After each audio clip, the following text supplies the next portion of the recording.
And as you know, we all launch our book, Raising the Global Mindset.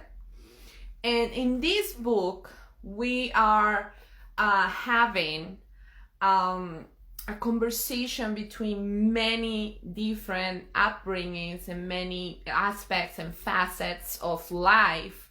So today I'm going to have this conversation with three of the writers in this book.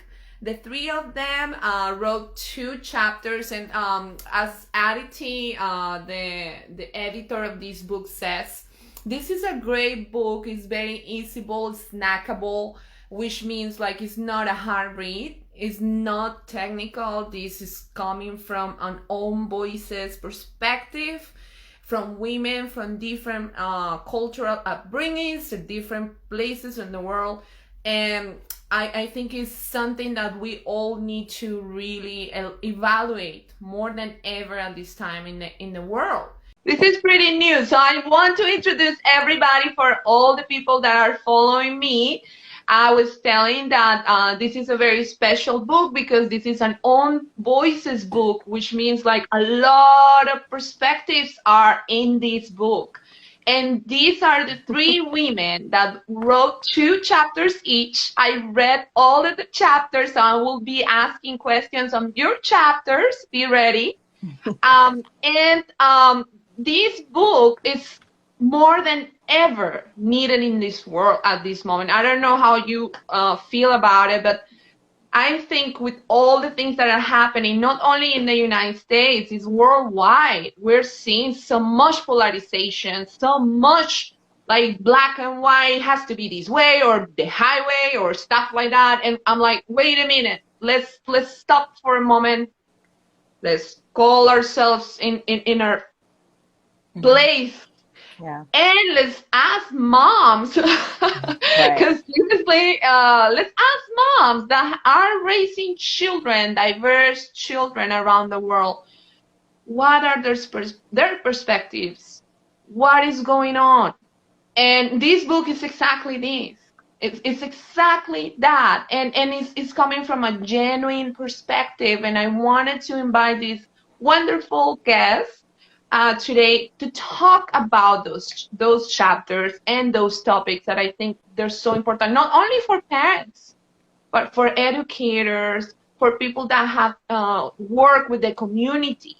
So on my, okay, I guess it's going to be my right, is the beautiful Sneha. Is Nisha? Is Nisha? Sneha. How? It's Sneha. Sneha. Yes. Sneha. Okay. And beautiful Sneha is a very mindful writer. She has a sound therapy practice, and she lives in, you correct me, I've been trying to remember. Is in Virginia, do you live? No, I live in Atlanta, Georgia. Oh, Atlanta. But you moved several times around the place. Yes. But I never lived in Virginia. Oh, okay. So I think on the lowest part of the screen is our friend from Singapore who's rising with us, our friend Lupwai. So she is living in Singapore at this moment, and she's like so gladly joining us today. That's why we are having a late IG live. So she is also a teacher, a schooler in some sorts, and she's a mentor of children in Singapore. So welcome, Lupwai. Thank you. And then, last but not least, our beautiful friend Lucretia, who actually, you do live in Virginia? I live in Virginia, yes. Okay. So I was kind of getting all over it, but yes. And she is also a writer, a writer, a teacher, a mentor, and all of them are overall fantastic. I was so fortunate reading their biographies in the chapters they wrote. So I guess I'm going to start in order. with the first chapter in the book, which is the one of, the first chapter for the people present. But it's the chapter of Lucretia, the pondering over privilege. And I find this wonderful chapter very timely, but also very triggering, because the word privilege, it seems like now is like one of those loaded word, like somehow I cannot pronounce, that word anymore, because people start like kind of like. So this chapter explains a lot about privilege, or what it means to be, like what you want to talk. So it's a conversation about like, what is that? Yeah. So please share with me. I think that you're right, that a lot of people get really defensive when you mention the word privilege. And I think in particular, people, white folks in particular, when you're talking about privilege, because the phrase white privilege has been brought up a lot recently when we're talking about different social justice movements, and just a understanding of a different lens or way of or perspective that we all have on the world. And so when you have privilege, it simply means that you have access to something that someone else may not have, for a number of different reasons. And that can be because of the color of your skin. And as we see when we're talking about globally what white privilege looks like, that is often the case. If you are white or have a lighter toned skin color, then there are privileges that come with that. But then we're also talking about having access to things like folks with disabilities may not have access to. So if you have privilege over ability, that is one. We're talking about gender, sexual orientation, all kinds of things, social economic status, even just the places where you live can give you privileges that other people don't have. And it's not meant to make anyone feel shameful or guilty about the fact that you have that privilege. It's just having an awareness of it so that you have compassion and empathy for other people, and an understanding of what their life looks like, their walk of life looks like, and how it's very different from your own. And I think a lot of times what folks get kind of caught up in when we're talking about or asking them to think from a more global perspective is that, well, I have it hard because of these factors in my life, right? And they can only kind of see things from their own box. We're asking them to kind of just open up the box, open up those windows and take a look and see how other people are living their lives, so that we can extend that compassion to them, that would allow us to say, okay, great, we want to make sure that you are able to live in a world where you feel free, where you feel like you have access to, just the means of survival that we all want access to.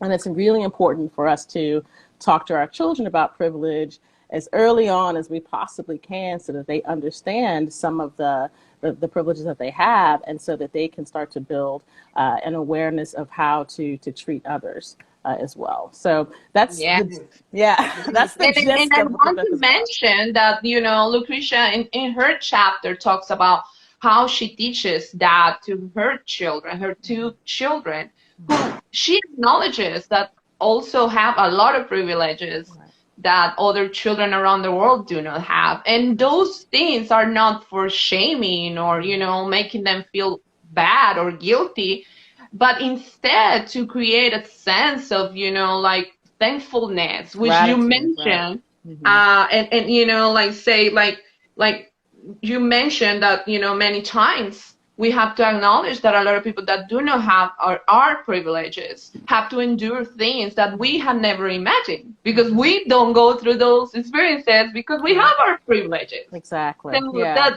that is a wonderful and very, very short chapter. So I think this is a wonderful chapter. I just want to quote you, like says, I have seen firsthand how an inability for children to see or acknowledge their own privilege not only hurts the underprivileged, but themselves as well. Privileged children can become deeply unhappy and dissatisfied when they aren't guided to think outside of themselves. And I agree 100%. And I think that has something so much to do with our global mindset, like the way, instead of, because one thing that I wanted to set very clear when we are talking about global mindset is not like a esoteric, over yogistic or perhaps, like new age idea. Right. This is more towards the integration of real multicultural and Right. compassionate raising, caring, living with each Right. other. And our perspectives come from that. Uh, Everybody can, incorporate the faith or the esoteric part of it, but we need to take in consideration all the things that have been raised in this book as well. So that is the part of one of the chapters that Lucretia wrote. So I want to go and jump to the chapter of Sneha. Sneha. Sneha. I apologize. Okay. Self-doubt of cultural confusion. And this is her first chapter in the book, and this chapter 15. And this is very interesting because I love your perspective on how you see yourself, but you also take in consideration how your children see themselves. So would you share something with us? So there's always so I come from India and I live in the United States. So I pretty much know that I have been Indian for a long time, and now I have come here and learned the way of living American life and change. But my kids have always brought up in America. They have been born here. So they identify themselves as Americans, even though they don't look like that. Initially, when we lived in Las Vegas, there were people from a lot of different cultures there who easily mixed with each other. There was no segregation, where I see in Atlanta, there is a lot of segregation here. In the not so much in the city, but I live an hour away from Atlanta. So here people tend to stay a lot within their own circles, like white people will stay with white, black will stay with, and Indians will stay with Indians. So here, when we moved 4 years ago, it was hard for my children to mix with their own race, and they were confused about like what's going on and why are like how to now make friends with people that look like ourselves when you are so disconnected from that part of you. So it was more about helping them embrace the roots and letting them know their roots, and also embracing their birthplace roots, and then having that integration of who they are and bringing that up in them. Yes, and that's a very deep conversation, especially right now with the global mindset, because we are increasingly living in communities where we are raising third culture children, which means, like they're not going to have the same culture of the parents. And sometimes, like in my case, I live in with my partner who he was raised in a totally different culture than mine. And now we are raising children in a totally different culture than ours. And how is that process somehow not acknowledged in our society in general? Like how Sneha had to kind of like come up with these ideas, like how am I going to manage that? And one great point that you mentioned is that, like the segregation, because it's so much safer to look for groups of people that have akin things with us sometimes, But bottom line, that's part of the issue that we're seeing, because it takes a lot of courage, and it takes a lot of, conscientious effort, because, in many parts, it's going to be difficult to find people that are not like you. Right. But you need to do it. You need to find those spaces in order for you and your children to understand about their own identity. Otherwise, how is going to happen? Because bottom line, only books are going to show only one side of the thing. And that's why we have so many issues with the stereotypes. Right. So I always say, like we need people to get involved into actively looking for outside, outside of your own group. And I know that that may be scary, but Sneha has been doing it wonderfully. And I'm pretty sure your children are understanding about their heritage, which is, Indian heritage, but they are very themselves. And Yeah. that is wonderful. So I want to coach you. I have, it says, I have also realized that belonging and fitting in are two different things. So would you be so kind and elaborating? So when you are trying to fit in into a group just because, so sometimes what happens is if I am just trying to fit in a circle because they all look like Indians, but I have like some different values than those certain group of people here, then I'm just trying to fit in because we look alike, but it's not really the feeling of belongingness. Whereas if there's a group of different cultures who are together in that circle, if we share the same values, even if we don't look like each other, there is a sense of belonging, of caring, and of inclusion in a lot of ways, where it doesn't feel the same way in some other circles. And this is just an example. So I feel that belonging is very different than trying to fit in desperately into something just because you are meant to fit into those circles. And that is such a wonderful. Actually, I love when I read this chapter because I think it resonates a lot with my experience as an immigrant. When you're immigrant or you migrate to somewhere, you are always encountered with, the idea of fitting in, and in many ways you have to. It's a type of adaptation. But the part of belonging, and I think, many people who, may be watching this or will watch it will totally understand if they're migrants or they're, travelers of the world, how I call us. Um, we will always belong to many spaces, and that is complex. And sometimes we may ask our children impossible things because like uh when we move to different spaces, we will leave pieces of us and history of us around the places where we were, and that's something that it will create a nostalgic feeling forever.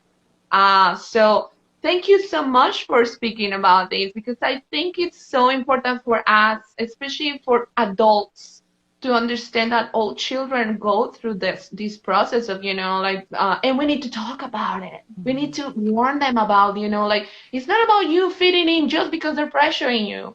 It's about you finding where your place and space for belonging is, and that's gonna vary, but that is such a wonderful idea. Thank you, Sneha.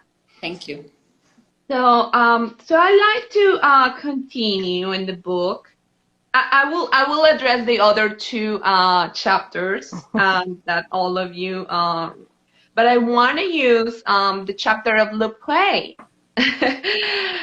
She wrote the chapter 27, and this chapter, the book it has different sections. So there is a section about culture, there is a section about identity, and there is a section about how language is important for the global mindset.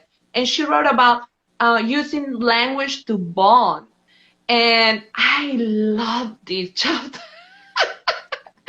So would you please share something with us about this chapter? Yeah, the culture that we live in, we actually speak quite a number of languages. And we have a language like, we call it the dialect, where we speak like Cantonese or Hakka, that kind of, language. And I notice a lot of like newer generation doesn't really connect with this language anymore because most of us speak English, right? And even Chinese, it becomes like a second language to us, and children will need to study that. So the main language is still English. Second language is Chinese. But it's the language that makes us bond sometimes, where a lot of times actually, where where you feel, don't you feel like when you know someone who speaks your language, you feel so connected, right? And if we don't speak that language, how are we going to communicate with people around the world? So what I do is I get exposed my kids to a lot of languages, even when we travel.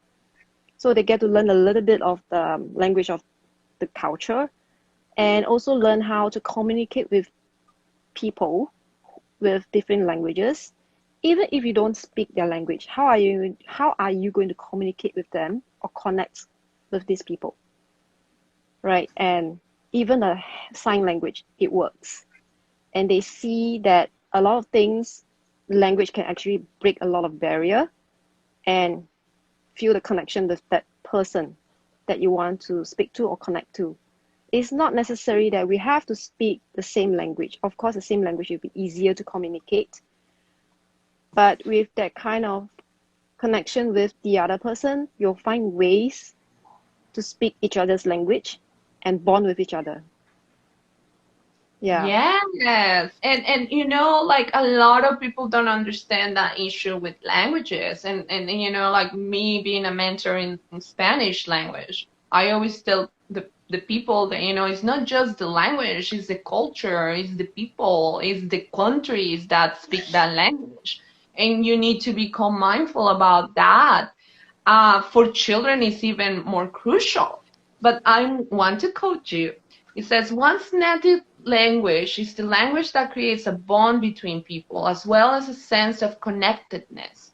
When people have a common native language, there is a unique fondness and sharing of culture.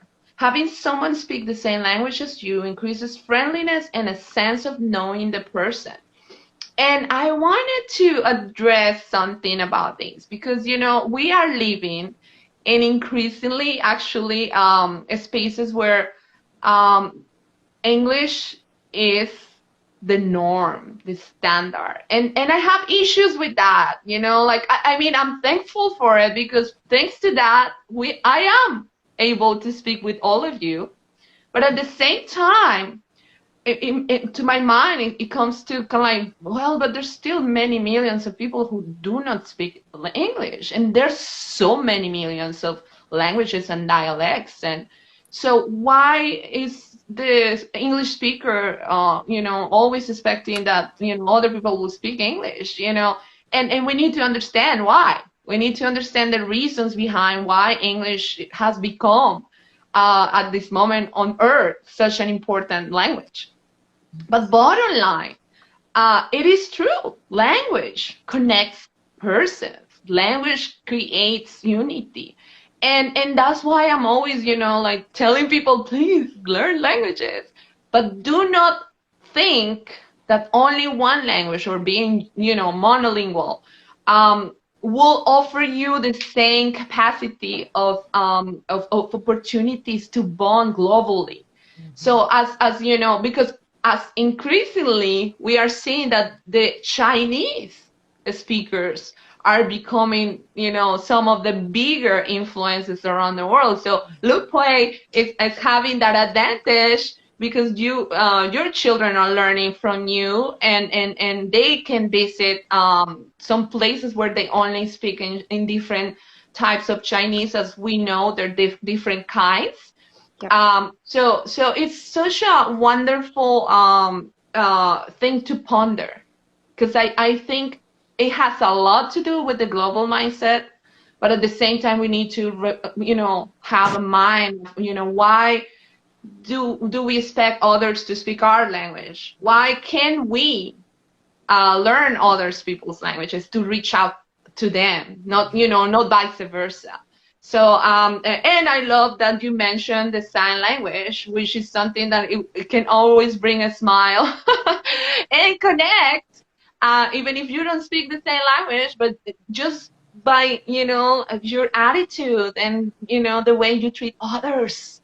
That's so simple. You can be even, you know, like not being able to speak, but if you have like a good disposition and treat people with respect. That is such a wonderful tool, and that is part of the global mindset for sure. Going to their spaces with respect, And I always say that, when we're traveling, when teaching children, like at least a basic vocabulary in the language, to give thanks, to ask for permission, to ask for something for please, por favor, So those little things go a really, really long way. So I love that chapter. And like I say, those chapters are very small. They're snackable, like Aditi says.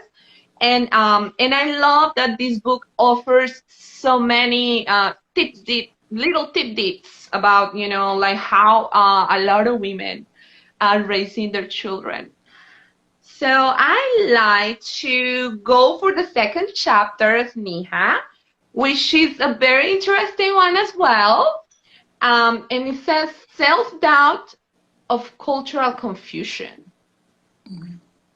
So what do you mean about that? So in one of my chapters, so in that chapter, I talk about the differences between raising children in India versus here, and the expectations of grandparents. Oh yes, I Right. think I messed up with the chapter. I'm so sorry. It's okay. It was the I use all these notes, and now incorporating grandparents, parenting techniques. Right. Yeah, that's the one. It's the chapter 19. Yeah. So what happens in that is, well, we have grandparents who live in India, and we are raising our kids here. So two things is, one is to have that connection with the grandparents, them being so apart for my children. So I grew up with my grandparents. So one of my grandfather used to stay with us. So I grew up always having a bigger figure in our house, an elderly figure. And my mother's parents would always visit all the time for holidays and exams and things like that. So I always grew up with that love and fun with having those grandparents always around. But since we made the decision of staying here far away from our family, which a lot of immigrants do, now we have that separation of grandparents and grandchildren from each other in a lot of ways, because grandparents don't get to spoil the grandchildren as much. And but the confusion happens where when the grandparents are expecting their grandkids to be raised in a certain culture, which may not always happen because they are living in a different culture altogether. So there could be some things that we can take from the grandparents and pass on, but they will also have to know that there'll be some things that we'll be integrating from a new culture into our family. And so the chapter is all about having those different doubts between one is keeping the connection, and the second is where there can be interference of how you parent from the grandparents, and how to create those boundaries. Yeah, and that is an universal topic. I think, like we had that conversation before. And I think, it has a lot to do with generational understanding of children raising and respect. And you do mention that you says, oh my goodness, I took out, but you do mention that part of the situation requires direct conversations, direct communication, Right. and how important is to have that with our older, like the elders in our lives, and especially if they are not sharing the same culture in which we are raising our children. So many times we may have to be, very assertive, lovingly assertive, but have very clear communication about like what's going on with the children. And I think, in that aspect as well, you do mention that your children have direct access to their grandparents, which is great. I think, like keeping those connections for the new generations is invaluable. Yes. So they Yes. all are So, technology, so they have their iPads and they are welcome to call their grandparents as long as they're not waking them up in the middle of the night and scaring them. yeah, and that is so mindful, but borderline, like even just teaching that to the children that, like not the entire world is in the same time that we are at. Like I think a lot of adults don't even realize that.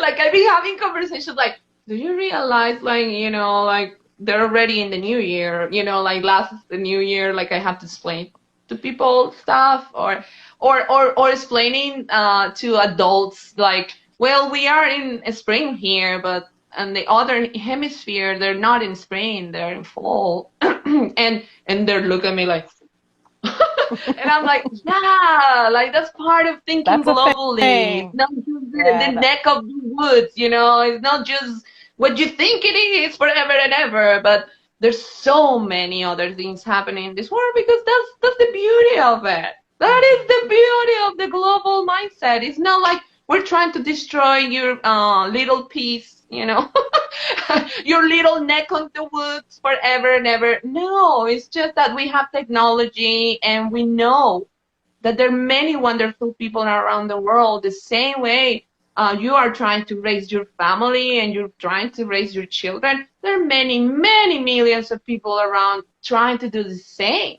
So in which ways we can be proactive to teach the next generations that instead of, like for them to make decisions that only may affect them, in the immediate future, they should think about what's going to happen for the rest of the world, because that's bottom line. That's why we are, writing this book. It's not like just because we want to be broadcasted, it's because we are genuinely worried about what's going to happen with our children.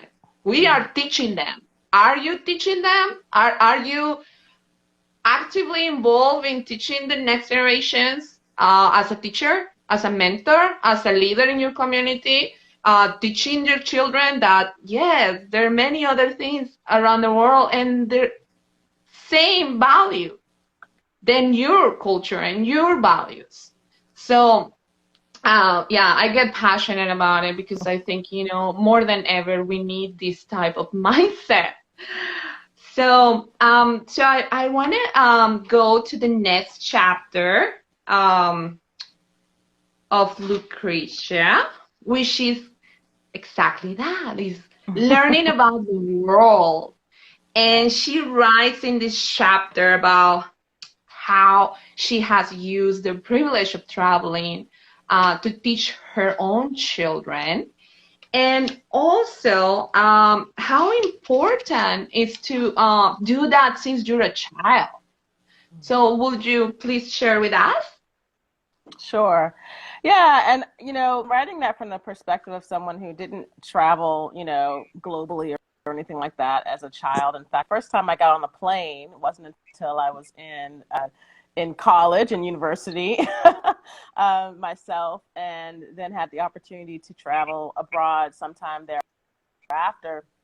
And so my children, while they haven't had the opportunity to travel abroad, I, wanted to make sure that they understood, what multiculturalism is, how to engage with folks from other cultures, have a really broad understanding, again, that we are global, like you said, that we are interconnected and we all, may share different belief systems, but many of us have very similar values. And so how do people express, those values in their traditions and in ways in which they do things like prepare food, all of those things can be very different, but very at the same time.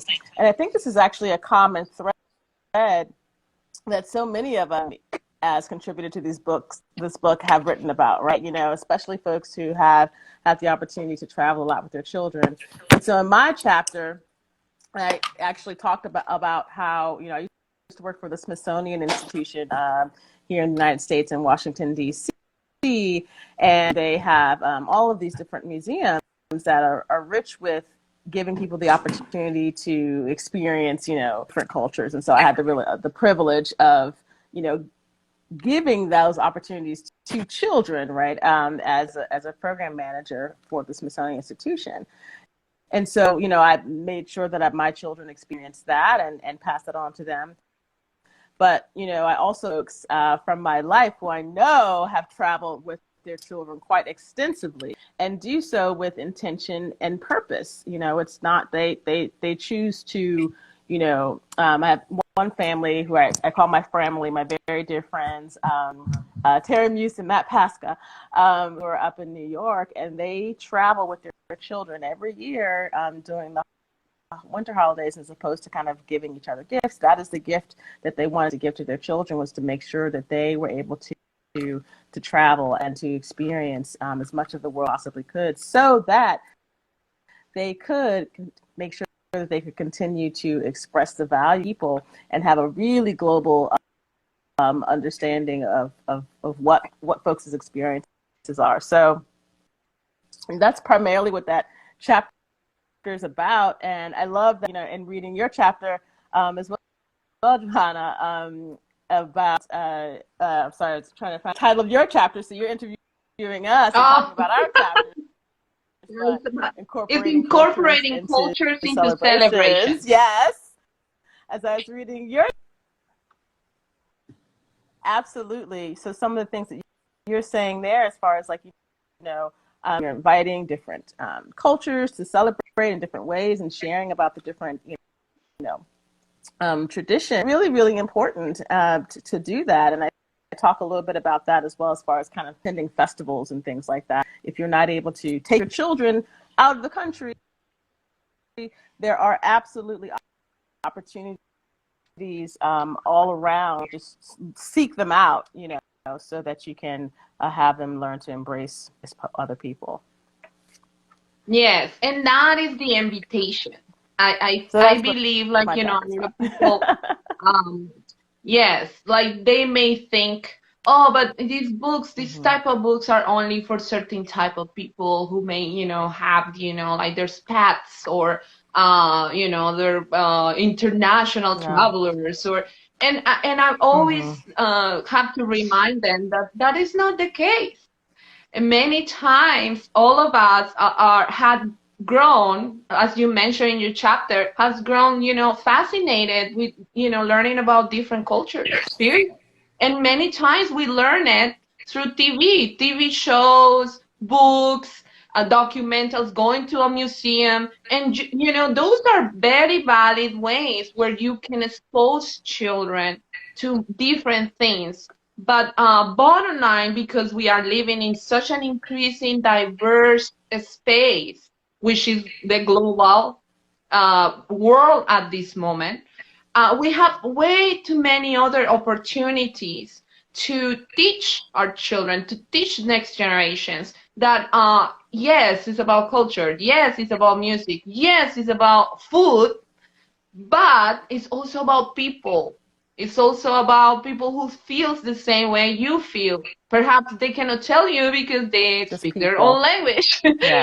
And they have their own, ideas, because we have to remember that as well. The ideologies, the cultural ideologies that we grew up with, perhaps are not shared universally, but the feelings are universal. The human rights are universal, and the families are universal. So it's also about always finding the commonality instead of seeing, the threat, instead of seeing, oh, maybe mine is better because, I don't know, perhaps you should be open about realizing stuff first before. I always call it the supremacy thinking because, and I suffer from that also.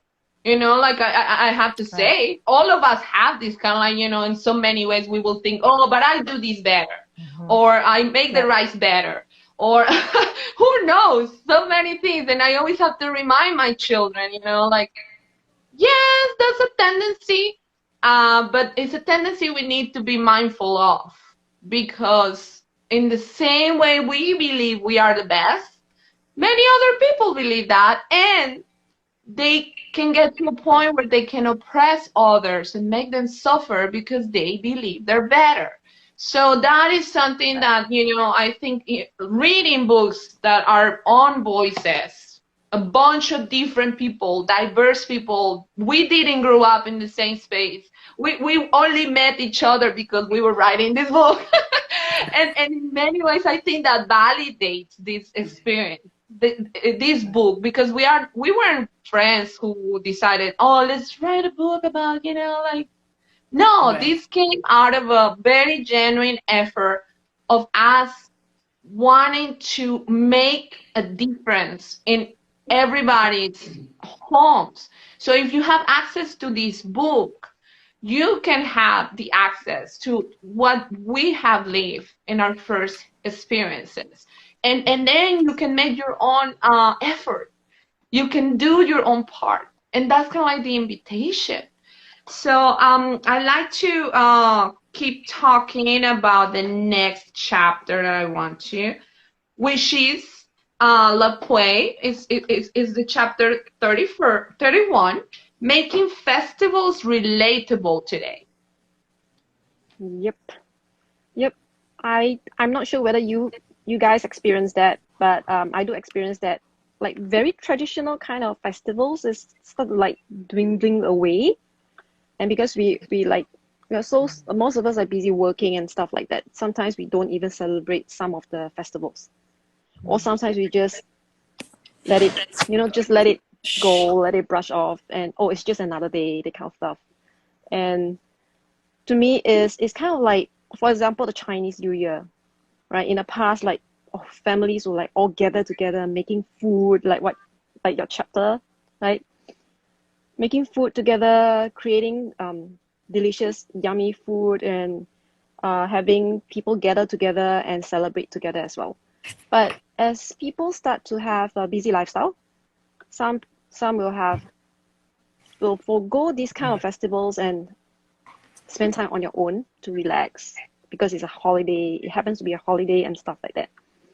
And I do realize that kids nowadays do not really feel the connection to these kind of festivals, how it come about. So I'll try to get them involved, especially with the grandparents, right? Like what you guys did, like with the grandparents, get to know more about the culture, the festivals, what are they celebrating, and being respectful, what you can do, what you cannot do. So I'm thankful that I'm in a multicultural country where we also get to celebrate different festivals with different cultures. So my kids will get to expose to all these cultures, festivals, and also to learn more about them, and also learn how to be respectful with others, and why do they celebrate that, and what do they not do, and what can they do, and those kind of stuff, and how to be aware and mindful of what during festivals, what they can say, what they cannot say, that kind of stuff. So it's more of like, it's really like a global mindset where you have to be aware of each and every one and being respectful to others as well. Yes, and I love that you're sharing that, because you do live in Singapore, which is like a nation where, well, a big reform happened for this country to have the type of government that they have right now. It took decades for this nation to get to this point, and I'm pretty sure it will take many more decades for them to really, grasp the ideas between multiculturalism, which is truly multiculturalism. Like in Singapore, you guys have many languages. There are 2 or 3 official languages. Generally the main language is English, and then the second language is whichever you are born with, like you're Chinese, then you speak a Chinese language. Yeah. Yeah, because there are a lot of Malay Malays, people yeah. in Singapore, so a lot of people speak Malay, and there's so many. But the government makes such a big focus on, you know, the strength in the difference Yep. and the respect of the different faiths as well. So, you know, I have never visited Singapore, but I believe, you know, that it's a wonderful experiment. And it's wonderful to see so many people from different upbringings trying to make sense of the same spaces. And I'm pretty sure the food is delicious. I'm always thinking about the food, but anyways, so the thing that she's talking, I think I wrote in my chapter part of it, which means, Yep. you know, like how important is to really think what you celebrate as a family and as a culture in general. Like there's things that I don't celebrate. I respect people who celebrate them, but I found it very annoying and disrespectful when they're trying to pressure me to celebrate them. And that's kind of like the issue, especially when you're living in cultures that are very mono, which means, you know, they're very strong in only one aspect. Like, for example, you know, like cultures that are only Christian based, and they don't really, you know, follow or know about any other faith because they assume that everybody else is going to be, you know, just to follow, you know, the same traditions and the same festivals and the same sacred holidays and things like that. And that is something that I think is so important, especially to think about, you know, raising children that are global mindful, because what you say is true. Like sometimes we will be in spaces where we may not know exactly what is adequate, what is not, but you will never be wrong if you have respect for the people. And in which ways you can choose respect, which is, you know, just try to find out a little bit more about them. Mm-hmm. You know, like instead of, you know, listening to the stereotypes that perhaps in the TV show, you know, like they were making fun of it or mocking on. Or just Uh, making assumptions about people. Yeah. Yeah. Yeah. I yeah, so think, I would say, why don't you try to kind of like meet somebody who is from that faith? Or why don't you visit some of these faith places? Or and for me, it's funny because you mentioned the Chinese New Year, and where we live, there's so many people that celebrate the Chinese New Year.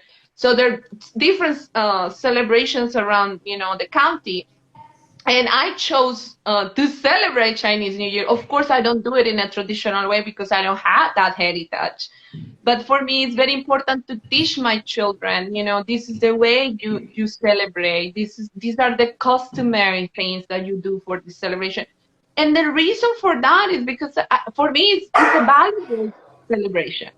There are other celebrations that I don't find valuable, and as a family, we made an effort and a conscious effort to kind of like respect people who do celebrate it, but we don't.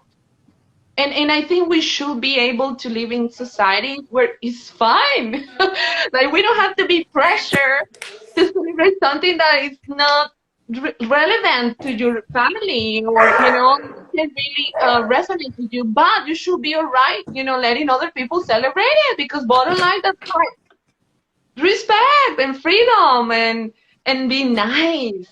So yes, that is part of, you know, like making festivals relatable for today, because there are a lot of things that had changed as well. Like as Lupwai mentioned, it used to be that a lot of the traditions were more, you know, rooted in the family, and because families are, you know, moving, because we are living in increasingly migrant world. Like I always have to remind people about this, because they're kind of like assuming like, who knows where your children are going to raise their children? You don't have any idea about that. So every time you treat an immigrant in certain way, think about it. Your children may end up being immigrants. So anyways, But thank you so much, Lupwai. I think, like both of your chapters are very beautiful. I hope people can get this book. And actually, I wanted to ask, in Asia, where can you get this book? I also get it from Amazon. Yeah, so we Okay. also get it from Amazon and ship internationally. Wonderful. So whoever is going to watch here this in Singapore or Asia, find this book on Amazon. I know there was another library bookstore in India that I know Aditi was kind of like promoting. It was called Poti. Poti. Poti Books. And here in the United States, if you don't want to buy from Amazon, you can also buy from Barnes and Noble. And we have the two formats of this book. If you want to have it in digital, you can have it in digital. It's easier. You don't have to wait for the book. And like I say, this is a very, very easy book. If you're a teacher and you work with different cultures and multicultural people, I think this book is a must because you will be meeting a lot of the basic stuff that your children, the children that you work with, or the people in your community are going through as immigrants or third culture children. So I think this really can open up minds and eyes. So I don't know if I miss something from the chapters. If you had something in a specific that you wanted to share with our audience. I think Johana, thank you for the opportunity to discuss in this group. Yeah. I think there's I'm going to give a platform to all of you because bottom line, this is what it's all about, and I'm very thankful that you are doing this with me. It means so much to me, especially today, as we grieve, because we are all moms and we are all trying to raise children in this world. And I'm pretty sure you love all children as the same way you love your children. So we are wishing that the world can change. And not only wishing, we are actively working. Working towards making that change. That's right. Yeah. That's what's important. So I think that's the biggest step. The small step that we are offering from our hearts, but so I just want to give, before we leave, the opportunity of each of you to kind of like, tell a little bit about your own platforms, what you do, what offerings you are doing right now, and then your Instagram account. Okay, please, Lupwai. I was gonna ask you. No, Lupwai, no, Lupwai, go for it. It's fine. Okay, I'll start. So I was thinking who would go first. Okay, I'm science tutor, so I teach children's science for primary school students, and I also share a lot of like activities and some parenting tips on my website as well, and also on my Instagram, which is Lupwai, Parent Whisperer.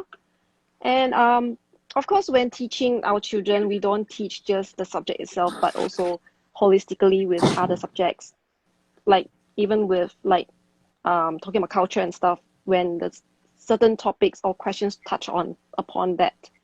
And I do encourage students or children, parents as well, to like really think out of the box, not really, but not just focus on just one thing that you're focusing on, but also think about how you can expand and have that kind of growth mindset. Yes, and I have to mention that she will help your children to think beyond their academic. Like there's so many families and parents that put a lot of emphasis in the academic, which is wonderful. I think is wonderful, but we need to also pay attention to beyond the academic. What's happening to the child. And I love what you post about, how we need to help children to relax, how stress affects their learning. So thank you so much for what you do, because I think it's so crucial, especially in an increasing world where we're pressuring children to do things that are kind of like beyond what is needed at this moment, which is, for them to grow healthy and happy. So thank you so much, Thank Lupwai. you. Lupwai. Yes. Okay, Thank who's you. next?